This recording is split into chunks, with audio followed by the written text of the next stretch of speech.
എങ്ങനെയുണ്ടപ്പം? നല്ല ടേസ്റ്റ് ഉണ്ട്. സൂപ്പറായിട്ടുണ്ടല്ലേ? ഇതാണ് ഞാൻ ഉണ്ടാക്കിയത്.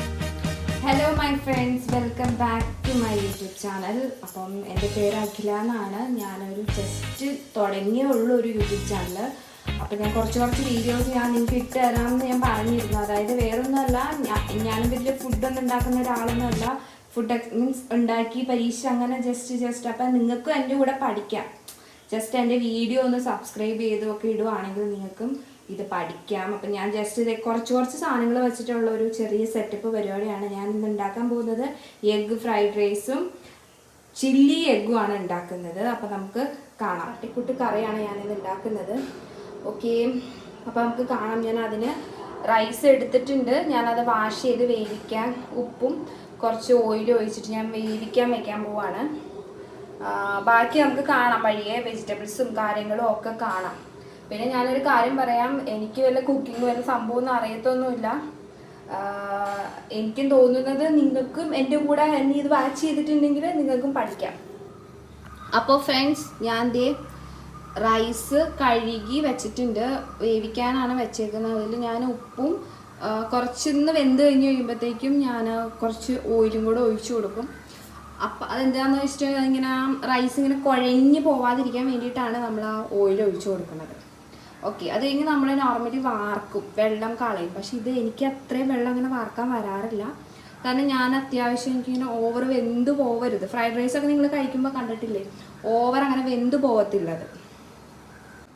അപ്പോൾ ഗായ്സ്, ഞാൻ ഇന്ന് വളരെ സിമ്പിളായിട്ടാണല്ലോ ഉണ്ടാക്കുന്നത്. അപ്പോൾ നമ്മൾ എന്താണെന്ന് വെച്ചിട്ടുണ്ടെങ്കിൽ നമ്മൾ ഓരോ കാര്യങ്ങൾ ചെയ്യുമ്പോൾ ഓവറായിട്ടൊന്നും ചെയ്യാൻ നിൽക്കണ്ട. ആദ്യമായിട്ട് ചെയ്യുന്ന ഒരാളാണെങ്കിൽ നമ്മൾ ഓവറായിട്ടൊന്നും ചെയ്യാൻ നിൽക്കണ്ട. കാരണം എന്താണെന്ന് വെച്ചാൽ ചിലപ്പോൾ അത് ഫുഡ് വേസ്റ്റായി പോകാൻ ചാൻസസ് ഉണ്ട്. അപ്പോൾ അത് കാരണം ഞാൻ വളരെ കുറച്ചെടുത്തിട്ടാണ് ചെയ്യുന്നത്. അതായത് സാലഡ് മീൻസ് ഞാൻ ഇന്ന് ഉണ്ടാക്കണമെന്ന് പറഞ്ഞാൽ ഞാൻ ഫ്രൈഡ് റൈസാണ്, എഗ്ഗ് ഫ്രൈഡ് റൈസാണ്. എഗ്ഗ് ഫ്രിഡ്ജിൽ ഇരിപ്പുണ്ട്. അപ്പം കൂടാതെ ഞാൻ ഉണ്ടാക്കുന്നത് എഗ്ഗ് കറി തന്നെയാണ് ഞാൻ ഇതിൻ്റെ കൂടെ ഉണ്ടാക്കുന്നത്. ഓക്കെ, അപ്പം എന്താ അതിൻ്റെ പേര് പറയുന്നത് വെച്ചിട്ടുണ്ടെങ്കിൽ ചില്ലി എഗ്ഗ് അല്ലെങ്കിൽ എഗ് ചില്ലി, അങ്ങനെ എന്ത് വേണമെങ്കിലും നിങ്ങൾക്ക് പറയാം, എനിക്കറിയാൻ പാടില്ല. നമ്മൾ അതും കൂടെ ഞാൻ ഉണ്ടാക്കുന്നുണ്ട്.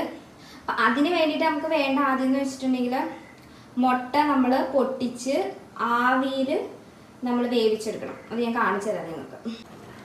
അപ്പം നമ്മുടെ റൈസ് വേവുന്നുണ്ട്. പിന്നെ നിങ്ങൾക്ക് സൈഡിൽ കാണാൻ ഞാൻ വെളിച്ചെണ്ണ ഇപ്പോൾ മേടിച്ചതാണ്. അത് അതിൻ്റെ കവറിൽ കാണുമല്ലോ. അപ്പോൾ നമ്മളത് കുറച്ച് സൂക്ഷിക്കാൻ വയ്ക്കുമല്ലോ. അപ്പം ഞാനത് മുട്ട എങ്ങനെയാണ് അത് വേവിച്ചെടുക്കണതെന്ന് ഞാൻ കാണിച്ചു തരാം. അത് നമ്മൾ നോർമൽ നമ്മുടെ ഇഡ്ഡലി ദോശയൊക്കെ ചുടുന്ന പാത്രത്തില്ലേ, ഇതിൽ നമ്മൾ ഗ്യാസ് കത്തിച്ച് വെള്ളം ഒഴിച്ചിട്ടുണ്ട്. വെള്ളം ഒഴിച്ചിട്ട് വെക്കുകയാണ്. ഇതിൽ നമ്മൾ ആവി ഏറ്റിയെടുക്കും. ഓക്കെ, അത് ഞാൻ മുട്ട പൊട്ടിച്ചിട്ട് ഞാൻ നിങ്ങൾ കാണിച്ചു തരാം. അപ്പം കണ്ടോ, ഈ ഒരു പാത്രത്തിലാണ് ഞാൻ വെക്കണത്. ഇതിൽ ഉപ്പും കുരുമുളകും ഒരു മുട്ടയാട്ടം ഞാൻ ഇട്ടിട്ടുള്ളൂ. അപ്പം ഞാനും ചേട്ടനും മാത്രം ഉള്ളതുകൊണ്ട് ഞങ്ങൾക്ക് അത് മതി. പിന്നെ ഞാൻ പറഞ്ഞല്ലോ ഗൈസ്, മീൻസ് ഫ്രണ്ട്സ്, ഞാൻ പറഞ്ഞല്ലോ എന്താണെന്ന് വെച്ചിട്ടുണ്ടെങ്കിൽ നമ്മളിത് ആദ്യമായിട്ട് ഉണ്ടാക്കണമെന്ന് നമ്മൾ ഫുഡ് ഒരിക്കലും നമ്മൾ ഉണ്ടാക്കി പരീക്ഷിച്ച് കളയരുത്. അതുകൊണ്ടാണ് ഞാൻ ഒരു മുട്ട എടുത്തിട്ട് ചെയ്യണം. നിങ്ങൾ ഭയങ്കര കോൺഫിഡൻസ് ഉണ്ടെങ്കിൽ നിങ്ങൾക്ക് ചെയ്യാം നമ്മൾ. ഓക്കെ, പിന്നെ ജസ്റ്റ് എന്താണെന്ന് വെച്ചിട്ടുണ്ടെങ്കിൽ ഞാൻ ദേ അടുപ്പത്ത് ഇത് വെച്ചിട്ടുണ്ട്, കാണാമല്ലോ നിങ്ങൾക്കല്ലേ. അപ്പം അത് വെള്ളം ഒന്ന് ചൂടായി വരാൻ എനിക്ക് ഒച്ച കേൾക്കാം, നിങ്ങൾക്ക് കേൾക്കാമെന്ന് എനിക്കറിയില്ല. അപ്പം ആ ഒരു സമയത്ത് ഈ പാത്രത്തിൻ്റെ അകത്ത് ഞാൻ കുറച്ച് വെളിച്ചെണ്ണ തേച്ചിട്ടുണ്ടായിരുന്നു. എന്താണെന്ന് വെച്ചാൽ ഇത് വെന്തിങ്ങനെ പൊങ്ങി വരുമ്പോൾ നമുക്ക് പെട്ടെന്ന് ഇങ്ങനെ വിട്ട് കിട്ടാൻ വേണ്ടിയിട്ടായിട്ടാണ്. ഞാൻ നേരെ ജസ്റ്റ് ഇതിട്ട് ഇങ്ങനെ ഇറക്കി വെക്കുകയാണ് ഞാൻ, കാണാമല്ലോ അല്ലേ. ഇത് അടച്ചു വെക്കും. ഇത് നമ്മൾ അടച്ചു വെച്ചിട്ടുണ്ട്. ഇനി ഇത് വെന്ത് തന്നെ. പിന്നെ ഇവിടെ അരി ഞാൻ കുറച്ചാണ് വെച്ചിരിക്കുന്നത്. ഏറ്റവും എനിക്കൊരു 70% കുക്ക് ചെയ്ത് കിട്ടിയാൽ മതി റൈസ്. അതെ, അപ്പോൾ അതേ ഉള്ളി, വെളുത്തുള്ളി, കോഴിമുട്ട. അപ്പം നിങ്ങൾ കണ്ടല്ലോ, എഗ്ഗ് വെന്തിട്ട് അത് ഞാൻ അതിൽ നിന്ന് മറിച്ചെടുത്ത് വെച്ചേക്കുന്നതാണ്. ഇനി ഇത് നമ്മൾ കോൺഫ്ലവറിൽ മുക്കി ജസ്റ്റ് ഫ്രൈ ചെയ്തെടുക്കും. ഓക്കെ, അപ്പം ഞാൻ സ്ക്വയർ പോലെ ഇത് കട്ട് ചെയ്തിട്ടുണ്ട്. ഞാൻ ഇതിലിനി മുക്കിയിട്ട് ഇതൊന്ന് വറുത്തെടുക്കാം കേട്ടോ. അപ്പം അതേ ഞാൻ വറുക്കാൻ ജസ്റ്റ് ഒന്ന് ഫ്രൈ ചെയ്തെടുക്കുകയുള്ളൂ. കാരണം ഇതിൽ തന്നെയാണ് കറി ഉണ്ടാക്കണേ. ഞാൻ അപ്പോഴത്തേക്ക് ഇത് വേവുന്ന സമയം കൊണ്ട് നമുക്ക് ഫ്രൈഡ് റൈസ് ഉണ്ടാക്കാം. ഓക്കെ, ഇത് നോക്കണം ചെയ്യണം കേട്ടോ. അപ്പോൾ ഫ്രൈഡ് റൈസിൻ്റെ റൈസ് ഓക്കെ ആയിട്ടുണ്ട്. ഇത് ഫ്രൈ ആയിക്കൊണ്ടിരിക്കുന്നു. ഞാൻ ഇപ്പോഴത്തെ ചട്ടിയിൽ ഫ്രൈഡ് റൈസ് ഉണ്ടാക്കാൻ പോവാണ്. അപ്പോൾ നമുക്ക് നോക്കാം. ഫ്രൈഡ് റൈസിന് വേണ്ടിയിട്ടുള്ളതാണ് ഇത്. കറിക്ക് ഉണ്ടാക്കാൻ വേണ്ടിയിട്ടാണ്. അപ്പം ഞാൻ കുറച്ച് വലിയ, നിങ്ങൾ കണ്ടിട്ടില്ലേ, മീൻസ് നമ്മൾ ഈ ചില്ലി ഗോപിയൊക്കെ കിട്ടുമ്പോൾ കുറച്ച് വലിയ ക്യാപ്സിക്കവും വലിയ സവാളയൊക്കെ ആയിരിക്കില്ലേ, അപ്പോൾ അതുപോലെ തന്നെ അരിഞ്ഞ് വയ്ക്കാൻ ശ്രമിച്ചിട്ടുണ്ട്. നോക്കാം. പിന്നെ ഇത് ഉണ്ടാക്കാനുണ്ടാവും വലിയ സംഭവമൊന്നുമല്ല. നമ്മുടെ ഇത് റൈസ് ചൂടാക്കുക, മീൻസ് നമ്മൾ എണ്ണ ചൂടാക്കിയിട്ട് അതിട്ട് ഈ ചെറിയ ചെറിയ നമ്മുടെ ഇഞ്ചി ഇടരുത് കേട്ടോ, സോറി, വെളുത്തുള്ളി, ചുവന്നുള്ളി, അതായത് നമ്മുടെ എന്തോ ഒരു ഒനിയൻ ഇടണം ഇതിൽ. അതായത് സെയിം തന്നെ നമ്മുടെ ഉള്ളിയുടെ ആ വേര് വന്നത്. അതിൻ്റെ പേര് മറന്നുപോയി, അത് ഓൺലൈനിൽ ഞാൻ നോക്കുകയും ചെയ്തതാ. അപ്പം അതിട്ടില്ലെങ്കിൽ നമ്മൾ ചുവന്നുള്ളി ഇട്ടാലും മതി. ഇത് വേണ്ട, വെളുത്തുള്ളി, ഉള്ളി, പച്ചമുളക്. ഓൾറെഡി സോസിനൊക്കെ കുറച്ച് എരിവുള്ളതാണെന്ന് തോന്നുന്നു എനിക്ക്. ഞാൻ ജസ്റ്റ് ടേസ്റ്റ് ചെയ്ത് നോക്കിയപ്പം അതുകൊണ്ട് ഞാൻ കുറച്ചേ എടുത്തിട്ടുള്ളൂ കേട്ടോ. എല്ലാ ദൈവങ്ങളും വിചാരിച്ചു ഞാൻ വെളുത്തുള്ളി ഇട്ടു. അടുത്ത ഞാൻ ഉള്ളിയും പച്ചമുളകും ഇടും. അതിൻ്റെ പുറകെ ഞാൻ അരിഞ്ഞ് വെച്ചിരിക്കുന്ന വെജിറ്റബിൾസ്. അത് വേറെ ഒന്നുമില്ല, ക്യാരറ്റും ക്യാപ്സിക്കവും കുറച്ച് സവാളയും മാത്രമേ ഉള്ളൂ. അപ്പോൾ അതേ ഇത് കുറച്ചൊന്ന് ഇതായപ്പോഴത്തേക്ക് ഞാൻ പറഞ്ഞ വെജിറ്റബിൾസ് ഇല്ലേ, ക്യാരറ്റ്, ക്യാപ്സിക്കം, ചെറിയ ഉള്ളി, സവാള, ഇതെല്ലാം കൂടെ ഇട്ട് ഞാൻ ജസ്റ്റ് ഒന്ന് ഫ്രൈ ചെയ്യാണ്. അപ്പം ഞാൻ മറ്റേത് മാറ്റിയിട്ട് അതിട്ട് ഞാൻ നമ്മുടെ ഫ്രൈഡ് റൈസിന് ചേർക്കാനുള്ള എഗ്ഗ് ഉണ്ടാക്കുകയാണ്. അതിട്ട് കുരുമുളക് പൊടി, ഉപ്പും കൂടി ഇട്ടിട്ട് ജസ്റ്റ് ഒന്ന് നമ്മളിങ്ങനെ അറിയില്ല, നിങ്ങൾക്ക് കണ്ടിട്ടില്ല അത് കിടക്കും, അതുപോലെ ഒന്ന് ആക്കിയെടുക്കുക. ഓക്കെ, ഇതിട്ട് ഞാൻ ലേശം കുരുമുളകും ഉപ്പും കൂടി ഇട്ടിട്ടുണ്ട് കേട്ടോ. ഇത് ജസ്റ്റ് ഒന്ന് കുക്കായി വന്നാൽ ഞാനൊരു വലിയ തവി എടുക്കട്ടെ കേട്ടോ. ഞാനിതിൽ ഇതൊക്കെ ഇളക്കുമ്പോൾ നമ്മുടെ കൈ ചിലപ്പോൾ ചൂടാവും. ഇത് ഹൈ ഫ്ലെയിമിൽ ഇട്ടിട്ട് ഇങ്ങനെ ആക്കിയെടുക്കണം. ഓക്കെ, കാണാറില്ല. ഇനി മുട്ട ഞാൻ ആക്കിയിടും. ഇത് കഴിഞ്ഞിട്ട് ഇനി അത് കാണിക്കാം. എന്നുവെച്ചാൽ എനിക്ക് ഞാൻ ഒറ്റയ്ക്ക് ഇത് ചെയ്യുമ്പോൾ അത് രണ്ടും കൂടെ ഞാൻ ചെയ്തതും കരിഞ്ഞ് നമ്മൾ ഫുഡ് ഞാൻ പറഞ്ഞാൽ ആദ്യമേ തന്നെ നമ്മൾ വേസ്റ്റ് ചെയ്യാൻ പാടില്ല. നമ്മൾ പതുക്കെ സാവധാനം ഉണ്ടാക്കിയാൽ മതി. ഇനി ഇതിലിട്ട് ലേശം ഫ്ലെയിം കുറച്ച് വെച്ചിട്ട് ലേശം സോയാ സോസ്, ലേശം ടൊമാറ്റോ സോസ്. നമുക്കിത് റൈസ് ഇട്ട് കഴിയുമ്പോൾ നമുക്കിത് നോക്കാം. ഞാൻ ഈ റൈസിന് ഇതിൽ ഇടാൻ പോവാം. ഫുള്ളല്ല, ഞാൻ നോക്കിയിട്ട് ആവശ്യത്തിന് ഇട്ട് കൊടുക്കാം. ഇതേ അപ്പം നമ്മൾ റെഡിയാക്കിയിട്ടുണ്ട്. ഇതിൽ സോസൊക്കെ ഒഴിച്ചിട്ട് റെഡിയാക്കി വെച്ചിട്ടുണ്ട്. ഇനി നമുക്ക് ഇതിന് കഴിക്കാനുള്ള എഗ് ചില്ലിയും കൂടെ ഉണ്ടാക്കാം. ഓക്കെ, വെളിച്ചെണ്ണയിലേക്ക് വെളുത്തുള്ളി ഇട്ടു. ആ വെളുത്തുള്ളി ഇട്ട് നമ്മൾ അരിഞ്ഞ് വെച്ച് ക്യാപ്സിക്കും സവാളയും കൂടെ ഇട്ടിട്ടുണ്ട്. എന്നിട്ട് നമ്മൾ കോൺഫ്ലവർ ജസ്റ്റ് ഇങ്ങനെ ഒന്ന് കലക്കി വെക്കണം. ആ ഒരു ഗ്രേവിക്ക് ഞാൻ ഉപ്പിട്ട് കൊടുത്തിട്ടുണ്ട്. നിങ്ങൾക്ക് വേണമെങ്കിൽ ഈ റെഡ് ക്യാപ്സിക്കും യെല്ലോ ക്യാപ്സിക്കും ഒക്കെ ഇട്ടാൽ കുറച്ചുകൂടെ കളറൊക്കെ തോന്നും. അപ്പം ഇത് കണ്ടോ, ഞാൻ പറഞ്ഞല്ലോ ക്യാപ്സിക്കും സവാള ഇട്ടത്. അതിട്ട് ഞാൻ ആ 3 സോസ് ഒഴിച്ചു. Chilli sauce, tomato sauce, soya sauce, ഇത്രയും ഒഴിച്ചിട്ടുള്ളൂ. കണ്ടോ, സോസ് യാ മാഗിയുടെ ഒഴിച്ചിട്ടുണ്ട്. ഇനി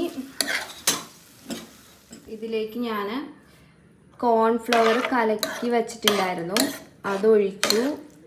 അപ്പം ഇതിങ്ങനെ കുറുകി വന്നു. ഇതിട്ട് ആ എഗ്ഗും ഇട്ടിട്ടുണ്ട്. ഞാൻ പറഞ്ഞില്ല ആദ്യം, കറി റെഡിയാണ്. ഇനി ഒന്നും ചെയ്യണ്ട, കഴിച്ചു നോക്കാൻ പറയണം. ഫ്ലെയിം കുറച്ച് വെക്കുക. വേണമെങ്കിൽ കളറിന് ഇത്തിരി മുളക് പൊടിയൊക്കെ ആണെങ്കിൽ നിങ്ങൾക്ക് ഇട്ട് കൊടുക്കാം. പക്ഷേ ഞാൻ കുരുമുളക് പൊടിയാണ് ഇട്ടേക്കുന്നത്. ഇതൊന്നും ആവി ഒന്ന് കയറി വരട്ടെ കേട്ടോ. അപ്പം ഇത് കറി റെഡിയാണ്. അപ്പോൾ ഇതൊന്നും കുറച്ചുകൂടെ ഒന്ന് കുറുകി വരാൻ വേണ്ടിയിട്ട് ഞാൻ കുറച്ച് വെള്ളമോടെ ഒഴിച്ചിട്ടുണ്ടായിരുന്നു. കാരണം കോൺഫ്ലവറൊക്കെ അല്ലേ, അത് കറക്റ്റ് വേവണം. നമ്മുടെ ഈ വയറിനൊക്കെ പ്രശ്നം ഉണ്ടാവും. അപ്പോൾ എന്ന് വെച്ചാൽ ഇത് പെട്ടെന്ന് ഇതങ്ങോട്ട് കോൺഫ്ലവർ തിക്കായി പോകും, സ്റ്റാർച്ച് അല്ലേ. ജസ്റ്റ് ഞാനൊന്ന് വെച്ചാൽ ഫ്രൈഡ് റൈസിന് കഴിക്കാൻ പറഞ്ഞ ഒരു ഗ്രേവിയും വേണം, എന്നാൽ അത് വേവുകയും ചെയ്യണം. ആ ഒരു പരുവത്തിന് വേണ്ടിയിട്ടാണ്. സോസിൻ്റെ ഒക്കെ നല്ല ടേസ്റ്റും ആ ഒരു മണമൊക്കെ വരുന്നുണ്ട്. പറ. നോക്കട്ടെ, കഴിക്കട്ടെ.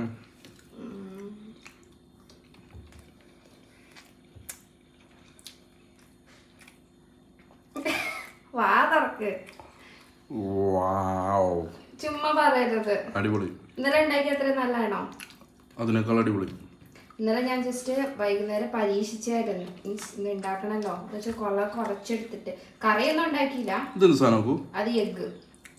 ഇത് വറുത്തതാണോ? മുട്ട വറുത്തിട്ടാണോ? കൊള്ളാം, നല്ല ടേസ്റ്റ് ഉണ്ട്. എഗ് വറക്കുമല്ല, വേവിച്ചെടുക്കും. ഇത് വേവിച്ചിട്ടാ? കുക്കറല്ലല്ലോ, മറ്റേ നമ്മള് ഇടിയപ്പവും ഇഡ്ഡലിയൊക്കെ വേവിച്ചെടുക്കൂലേ, അതുപോലെ വേവിച്ചിട്ട് മുറിച്ചെടുത്തേക്കണം. അത് എന്നിട്ട് ഇതില് വറുത്തിട്ട് ഇതില് ഗ്രേവി കഷ്ണം പോലെ കോളിഫ്ലവർ ചിക്കനൊക്കെ ഇടൂലേ, അതിന് പകരം. അപ്പൊ മുട്ട കഴിക്കില്ലാത്തവർക്ക് ഇങ്ങനെ ഉണ്ടാക്കി കൊടുക്കാം. മുട്ട കഴിക്കില്ലാത്തവർക്കേ ഇങ്ങനെ ഉണ്ടാക്കി കൊടുത്തിട്ടുണ്ടെങ്കിൽ ഡയറക്റ്റ് മുട്ട പൊരിക്കരുത്. അറിയത്തില്ലല്ലോ, ഇതങ്ങനെ പെട്ടെന്ന് അറിയില്ലല്ലോ. അറിയൊക്കെ ചെയ്യും.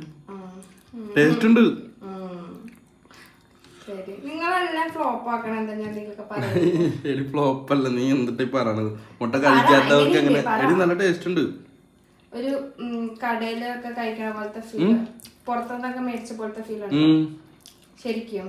ശരിക്കും എനിക്ക് ഇഷ്ടപ്പെട്ടു. സോസൊക്കെ അടിപൊളി. ഞാൻ ഏതൊക്കെ സോസ് ഒഴിച്ചെന്നാ പറ. നല്ല ടേസ്റ്റ് ഉണ്ട്. ഏതൊക്കെ സോസ് ഒഴിച്ചു എന്ന് പറ. ഇനി സോസ് നിന്നൊക്കെ എടുത്തതെന്ന് ഞാനല്ലേ, എന്നിട്ട് എൻ്റെ അടുത്ത് തന്നെ ചോദിക്കണം. ചില്ലി സോസ് എങ്ങനെയുണ്ട് അപ്പം? നല്ല ടേസ്റ്റ് ഉണ്ട്. സൂപ്പർ ആയിട്ടുണ്ടല്ലേ. ഇതാണ് ഞാൻ ഉണ്ടാക്കിയിരിക്കുന്നത്, നിങ്ങൾ നോക്കിയാൽ കാണാം. നമുക്ക് വൈകുന്നേരം വല്ല ചപ്പാത്തി ഉണ്ടാക്കിയ എൻ്റെ കൂടെ കഴിക്കാം. ചപ്പാത്തിയുടെ കൂടെ കഴിക്കാൻ അടിപൊളിയായിരിക്കും. എല്ലാത്തിൻ്റെ കൂടെ കഴിക്കാൻ അടിപൊളിയാണ്. പിന്നെന്താ ഒറ്റ കഴിക്കണ കൂടില്ലാത്ത? നല്ല ടേസ്റ്റ് ഉണ്ടാക്കോ? ഇഷ്ടപ്പെട്ടു. ചൈനീസ്.